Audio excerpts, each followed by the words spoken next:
आइए अब खबर विस्तार से और सबसे पहले बात करेंगे कांग्रेस नेता राहुल गांधी की। राहुल गांधी को मोदी सरनेम केस में झटका लगा है। सूरत की कोर्ट ने मोदी सरनेम वाले बयान को लेकर राहुल गांधी को आपराधिक मानहानि मामले में दोषी ठहराए जाने के फैसले पर रोक लगाने की उनकी याचिका गुरुवार को खारिज कर दी। अब कांग्रेस इस जजमेंट को जल्द ही चुनौती देगी। रिपोर्ट देखें।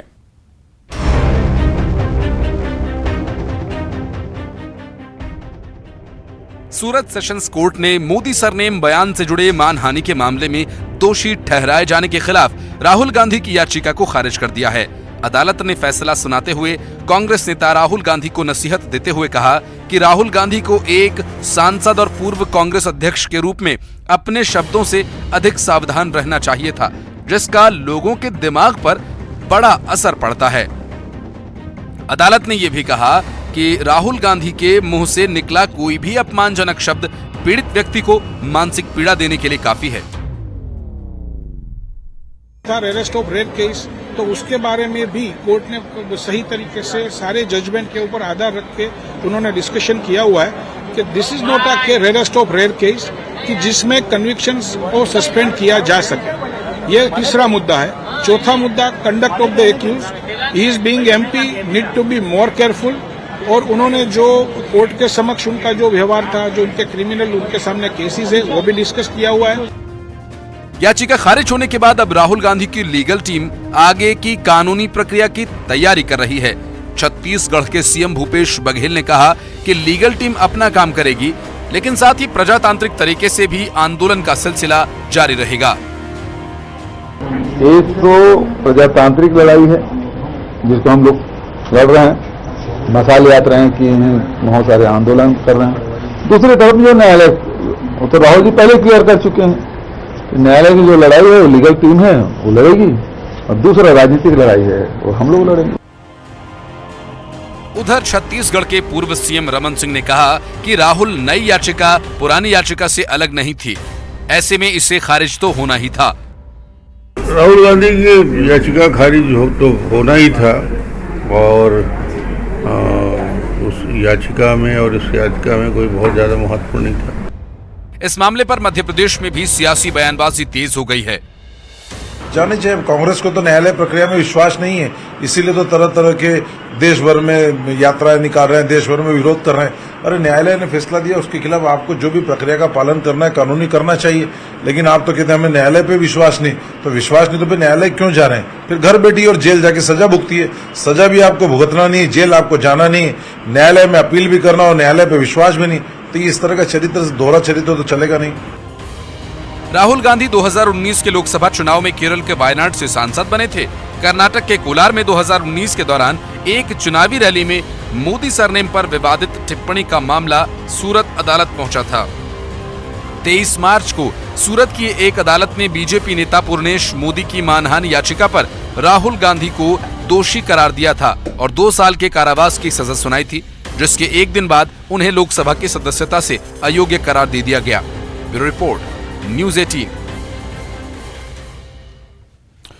अतीक और अशरफ की हत्या से जुड़े सवालों को सुलझाने के लिए प्रयागराज में जांच तेज हो गई है। एफएसएल की टीम ने उसी कॉल्विन हॉस्पिटल में उस रात का सीन रिक्रिएट किया जब अतीक और अशरफ को 3 शूटर्स ने गोलियों से भून दिया था। अतीक अहमद और उसके भाई अशरफ की 15 अप्रैल को इसी मोतीलाल नेहरू मंडी चिकित्सालय में मेडिकल कराने के दौरान हत्या कर दी गई थी, और यहीं पर बाहर यहाँ पर प्रिजन वैन रुकी थी, और प्रिजन वैन रुकने के बाद यहाँ से माफिया अतीक अहमद और अशरफ को अंदर ले जाया गया था। और ये वो स्थान है जहाँ पर पहुंचने पर मीडिया कर्मी अतीक अहमद और अशरफ से बातचीत करने लगे थे, और उसी दौरान यहीं पर रोककर जब बातचीत की जा रही थी तो साइड से एक व्यक्ति आता है और उसने सबसे पहले अतीक अहमद को गोली मारी और उसके बाद अशरफ को। और जब पोस्टमार्टम हुआ और रिपोर्ट आई तो उसमें पता लगा कि अतीक अहमद को 8 गोलियां और अशरफ को 5 गोलियां लगी थी।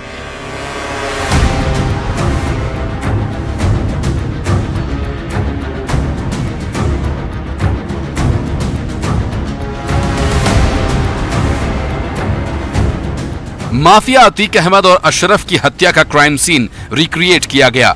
एसआईटी और फॉरेंसिक टीम प्रयागराज के कॉल्विन अस्पताल पहुंची। जांच अधिकारियों ने ठीक उसी तरह पूरे क्राइम सीन को रिक्रिएट किया जैसे अतीक और अशरफ को मौत के घाट उतारा गया था। अतीक और अशरफ बनकर दो शख्स वहां लाए गए जिन्होंने हूबहू वैसे ही कपड़े पहने हुए थे जो उस दिन माफिया ब्रदर्स ने पहने हुए थे। अतीक अहमद और अशरफ की 15 अप्रैल को मेडिकल कराने के दौरान कॉलेज अस्पताल में हत्या कर दी गई थी। 3 शूटरों ने हत्या की थी और इस मामले की जांच अब एसआईटी कर रही है और एसआईटी टीम सीन को आज रिक्रिएट कर रही है। रिक्रिएट करने के लिए यहां पर अतीक अहमद और अशरफ की ड्रेस में यहां पर 2 व्यक्तियों को लाया गया था। दोनों व्यक्ति यहां पर जो गिरे हुए हैं वो अतीक और अशरफ के रूप में हैं और यहां पर बाइट लेने के दौरान यहां पर इनको 3 व्यक्तियों ने जो डमी बनाकर लाए गए थे उन्होंने गोली मारी है। हालांकि यहां पर जो अभियुक्त हैं पुलिस कस्टडी में वो नहीं लाए गए हैं। इसकी फोटोग्राफी यहां पर कराई जा रही है, वीडियोग्राफी कराई जा रही है और तीनों आरोपियों ने गोली मारी है इन्हें और इन्हें पकड़ लिया गया है। तो सीन को यहां पर रिक्रिएट किया जा रहा है। साफ तौर पर आप देख सकते हैं कि सामने जो अभियुक्त हैं उनको पकड़ा गया है और ये लगभग सीन रिक्रिएशन का काम पूरा हो गया है। यहां पर एसआईटी टीम के साथ ही साथ यहां पर लखनऊ से फॉरेंसिक टीम से जो लोग आए हैं वो भी यहां पर शामिल हैं। तो सीन को यहां पर रिक्रिएट कर लिया गया है। बाइक भी यहां पर गिराई गई थी, 3 असलहे भी गिराए गए थे, उनका इस्तेमाल किया गया। गोलियां यहां पर नहीं चली हैं लेकिन सब कुछ उसी तरह से यहां पर सीन को रिक्रिएट किया गया है। अतीक और अशरफ शूटआउट क्राइम सीन को रिक्रिएट करते हुए ठीक उसी तरह दोनों को पुलिस की गाड़ी से उतारकर अस्पताल के अंदर ले जाया गया जैसे अतीक और अशरफ को ले जाया गया था। उसके बाद किस तरह से तीनों हमलावरों ने उन्हें मौत की घाट उतारा, एक एक कड़ी को जोड़ा गया और इसके जरिए ये जानने की कोशिश की गई कि कैसे तीनों हमलावरों ने मीडिया कर्मचारियों और तमाम पुलिस कर्मचारियों के बीच अतीक और अशरफ को मारा था। अतीक अशरफ मर्डर केस के क्राइम सीन के रिक्रिएशन के बाद पूरी वारदात से जुड़ी कई अहम बातें सामने आई हैं जो आगे की जांच में काफी काम आएंगी। सर्वेश दुबे, न्यूज़ 18, प्रयागराज। विधानसभा चुनाव से पहले छत्तीसगढ़ में बुलडोजर पर सियासत गर्मा गई है। यूपी की बुलडोजर कार्रवाई देश भर में चर्चा का विषय बनती आ रही है और चुनावी सीजन में इसी का असर छत्तीसगढ़ में देखने को मिल रहा है। बीजेपी के प्रदेश अध्यक्ष अरुण साव दावा कर रहे हैं कि बीजेपी की सरकार बनने के बाद छत्तीसगढ़ में अपराधियों के खिलाफ बुलडोजर चलेगा। तो वहीं सीएम भूपेश बघेल ने पलटवार किया, कहा कि प्रदेश में बीजेपी दो फाड़ हो चुकी है। देखें रिपोर्ट।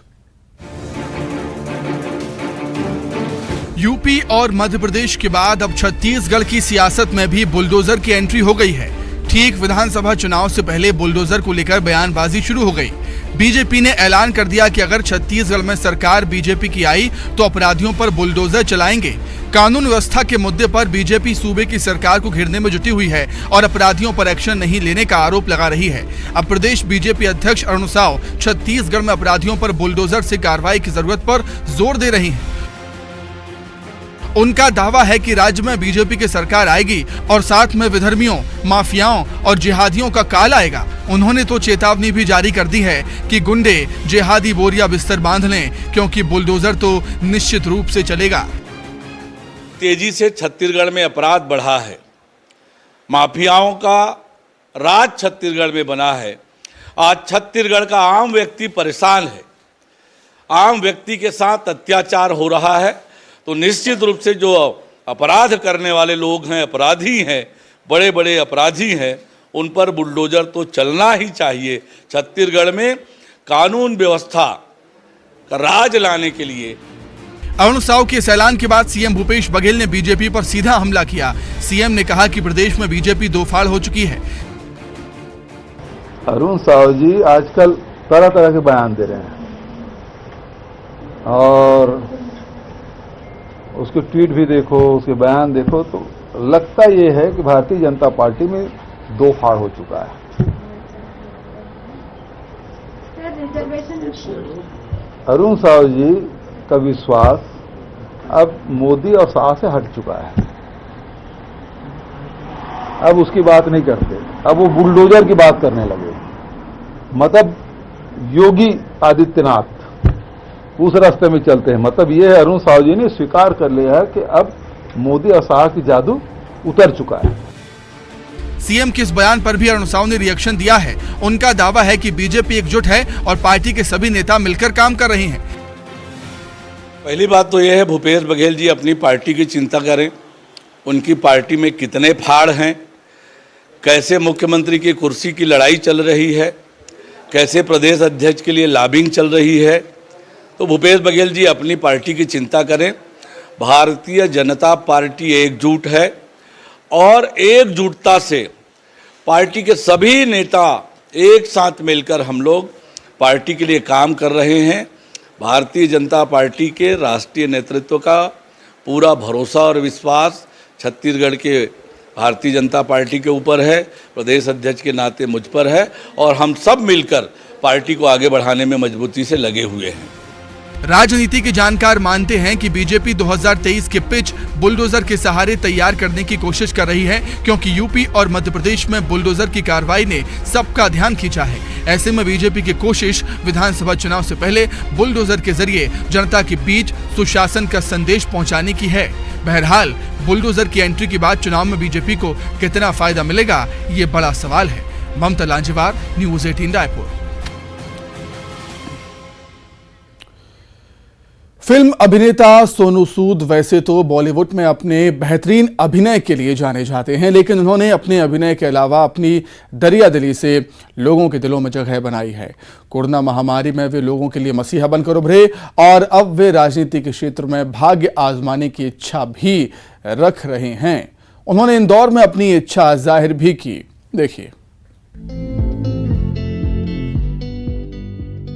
फिल्म अभिनेता सोनू सूद अब फिल्मी दुनिया के अलावा राजनीति में भी नजर आ सकते हैं। जी हां, सोनू सूद ने राजनीति में आने की इच्छा जाहिर की है।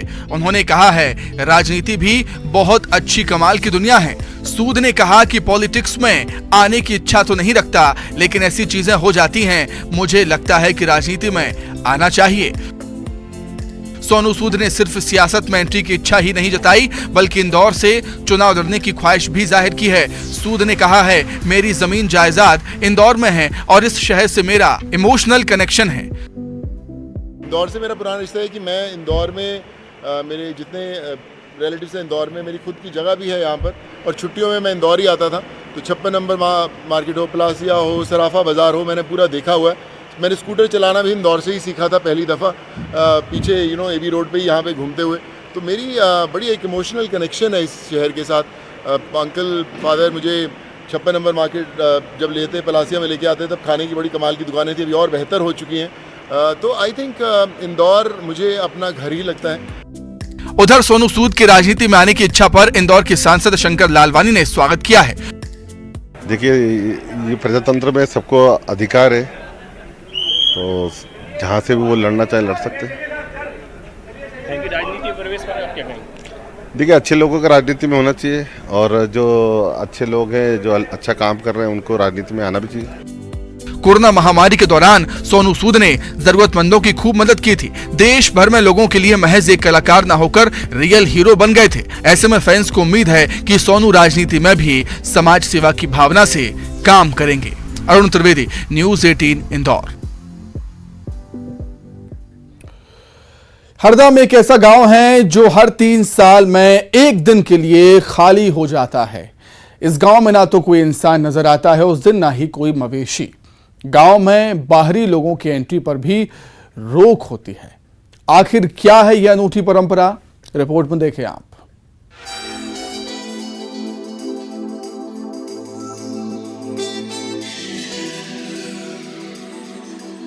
गलियों में सन्नाटा, सड़क भी सुनसान। गांव में इंसान तो दूर, जानवर तक नजर नहीं आ रहे। बाहरी लोगों की एंट्री पर भी रोक है। आखिर माजरा क्या है? कहां गए गांव के लोग? अगर आप भी ये सोच रहे हैं तो जरा इधर देखिए। खेत में पेड़ों के नीचे बन रहा है स्वादिष्ट दाल बाटी चूरमा। कहीं कोई तनाव या टेंशन नहीं, लोग खुश नजर आ रहे हैं। ऐसा लग रहा है मानो पिकनिक मनाई जा रही है। तो फिर पूरे गांव में कर्फ्यू का सा माहौल क्यों है? गांव में इस सन्नाटे की वजह एक अनोखी परंपरा है। ये तस्वीरें हरदा के कनरदा गांव की हैं। इस गांव में हर 3 साल पर अनूठी परंपरा निभाई जाती है, जिसका नाम है बंदोबस्त या त्रिशाला। इन दिनों गांव में आने वाले रास्तों को बंद कर दिया जाता है। ग्रामीण भी अपने घरों को छोड़कर चले जाते हैं और इतना ही नहीं, मवेशी तक गांव से बाहर कर दिए जाते हैं। क्या वो रास्ता इसलिए बंद रखा है कि हमारे गांव में वाहन अंदर भी नहीं जाने देते, सब बाहर ले जाते हैं और गांव भर के सब रोटी खाना जो बाहर बनाते हैं क्या ये हमारा गांव की परंपरा है। तो आप किसी को जाने नहीं दे रहे अंदर? कि नहीं, किसी को अंदर नहीं जाने दे रहे। वो मवेशी ये वो जो भी है सब गांव बाहर खाना ले जाते हैं, वो रोटी बनाते हैं। गांव की सुख समृद्धि के लिए सालों से ये परंपरा निभाई जा रही है। ग्रामीणों का ये मानना है कि इससे अच्छी फसल होती है, पूरे गांव में किसी भी तरह की कोई विपत्ति नहीं आती। इस दिन गांव के ग्राम देवताओं की पूजा कर उन्हें मनाया जाता है, जिसके बाद गांव के नाथ बाबा सिंगी बजाकर सभी ग्रामीणों को आगाह करते हैं और ग्रामीण एक साथ एक ही रास्ते से गांव के बाहर जाते हैं। इस दौरान शुद्धिकरण के लिए नाथ ग्रामीणों पर अभिमंत्रित जल छिड़कते हैं और इसके बाद देवताओं का पूजन किया जाता है। गांव की खुशहाली की कामना करते हुए सभी ग्रामीण इस दिन गांव के बाहर भोजन बनाते हैं और ऐसी मान्यता है कि इस दिन गांव में देवता वास करते हैं। ऐसे में गांव में बाहरी व्यक्तियों का प्रवेश वर्जित रहता है। बाहरी लोगों के लिए खेत में से अस्थायी रास्ता बना दिया जाता है। आज तिसाले की अमावस्या है। ये हर तीसरे साल हम तिसाले की अमावस्या हमारे गांव में सुख समृद्धि शांति और वैभव के लिए बनाते हैं। इस दिन पुरानी परंपरा चली आ रही है, बहुत पुरानी परंपरा है कि गांव में से रास्ता बंद कर देते हैं, बाहरी लोगों को बाईपास का रास्ता दिया जाता है जिससे गांव के बाहर वो निकल जाए। गांव में चक्का जाम रहता है एवं सुख समृद्धि के लिए सभी लोग अपना डेरा लेकर अपने घर का मतलब जो खाने का सामान है लेकर बाहर जाते हैं और गाँव के बाहर ही खाना बनाकर खाना खाकर ही यहाँ पर आते हैं। ग्रामीण खेत में जाकर दाल बाटी चूरमा बनाकर भगवान को भोग लगाते हैं। इस दिन शाम तक सभी गांव के बाहर रहते हैं। ये परंपरा आपसी भेदभाव को भी मिटाती है। सभी लोग एक साथ बैठकर भोजन करते हैं। ये खाना हर साल बनते हैं, 3 साल में एक बार, 3 साल में एक बार बनते हैं। क्या बोलते हैं इसको? इसको तिसाला बोलते हैं। और अभी ग्राम कनारदा से मैं निकल रहा हूँ। यहाँ पे 3 साल में एक बार रास्ता चेंज करते हैं। ये लोग कोई पूजन वूजन करते हैं इस वजह से। आपने रास्ता बदल के आए? जी, रास्ता बदल के आया। गांव में नहीं घुसने दिया? गांव में नहीं घुसने दिया। तो आप मानते हैं इन बातों को? जी मानते हैं। एमपी अजब है, यहाँ की परंपराएं गजब हैं। यहाँ की परंपराएं अनूठी हैं और लोग सालों से इसे निभा रहे हैं। हरदा जिले के ग्राम कनारदा में आज रास्ता बंद है। यहाँ पर आम आदमी की आवाजाही आज के दिन बंद रहती है। यहाँ पर किसी प्रकार का कोई प्रदर्शन नहीं या ना कोई चक्का जाम है। जी, यहाँ पर ये एक वर्षों से चली आ रही एक परंपरा है जो 3 साल में एक बार ग्रामीण मनाते हैं।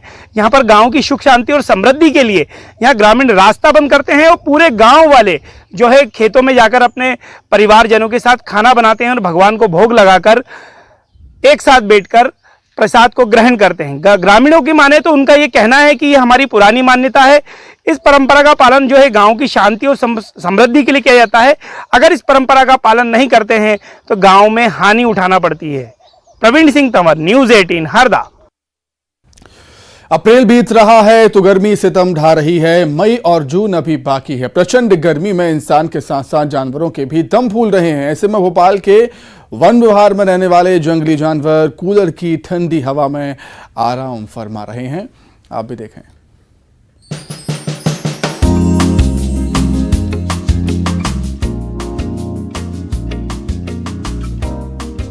गर्मी का सितम भला किसे बर्दाश्त होगा। जब आसमान से अंगारे बरसते हैं, जमीन तपती है तो इंसान हो या जानवर सब परेशान हो जाते हैं। उन्हें चाहिए होती है राहत, छांव की। जो जानवर जंगल में रहते हैं, गर्मी से बचने के लिए वो तो अपना ठिकाना तलाश ही लेते हैं, लेकिन उनका क्या, जिनका घर बार चिड़ियाघर है। ऐसे में भोपाल के वन विहार में रहने वाले जंगली जानवरों के लिए गर्मी से बचाव के लिए खास इंतजाम किए गए हैं। मध्य प्रदेश में इन दिनों गर्मी का मौसम जोर पकड़ता हुआ नजर आ रहा है। आम लोगों के साथ अब जानवरों को भी गर्मी सताने लगी है और यही वजह है कि वन विभाग की ओर से जानवरों का विशेष ध्यान रखने का जो सिलसिला है वो शुरू हो गया है। और आप देख सकते हैं कि जो राजधानी भोपाल का वन विहार नेशनल पार्क है, उस नेशनल पार्क में टाइगर, भालू, लेपर्ड और जो भी बड़े जानवर हैं जिनकी गर्मियों से सुरक्षा बेहद जरूरी हो जाती है, आवश्यक हो जाती है, उनके लिए यहाँ पर खासतौर पर जो इंतजाम हैं वो किए जा रहे हैं। जानवरों के बाड़े में कूलर लगाए गए हैं, पंखे लगाए गए हैं, छांव के लिए ग्रीन मैट, ठंडी खस और पानी के कुंड बने हैं। किसी भी तरह से यहाँ रहने वाले जानवरों को दिक्कत न हो। सुबह और शाम के वक्त तेंदुआ, टाइगर, भालू आदि जानवरों को तो सैलानी देख पाते हैं, लेकिन जैसे ही दिन चढ़ता है ये जानवर अंदर चले जाते हैं और आराम फरमाते हैं कूलर की ठंडी हवा में। वन विहार में बाघ, तेंदुआ, भालू के साथ साथ बड़ी संख्या में हिरन, सांभर, मोर, जंगली सुअर, नीलगाय, बंदरों के झुंड निवास करते हैं। इनके लिए पानी सहित अन्य जरूरतों का पूरा ख्याल रखा जाता है। उनके खाने पीने के साथ ही जानवरों की लगातार मॉनिटरिंग की जाती है। जानवरों की सेहत ठीक रहे और किसी भी तरह की समस्या होने पर तत्काल इलाज मुहैया हो, इसके लिए विभाग ने डॉक्टर्स की टीम की तैनाती कर दी है, जो उनके सेहत का ख्याल रखते हैं। और जो इंक्लोजर्स में है उस एनिमल्स के लिए हमने कूलर्स लगाते हैं और खस घास का पर्दा लगाते हैं, उसमें पानी टाइम टू टाइम छिटकाते हैं और उसके अलावा सॉसर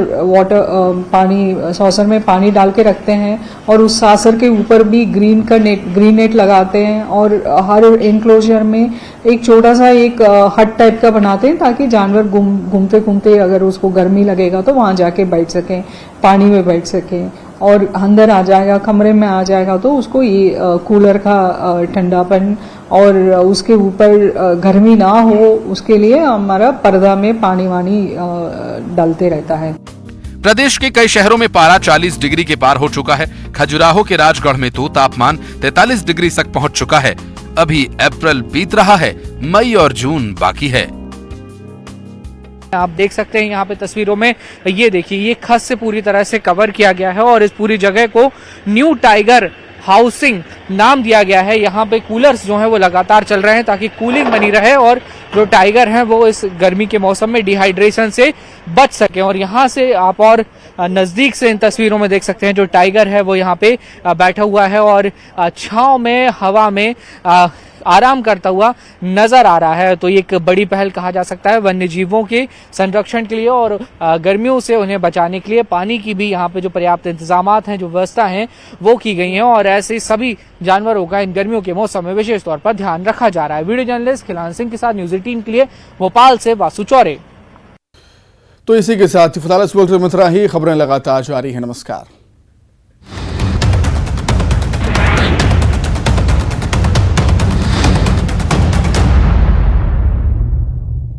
हेडलाइंस प्रेजेंटेड बाय पेट सफा आयुर्वेदिक चूर्ण,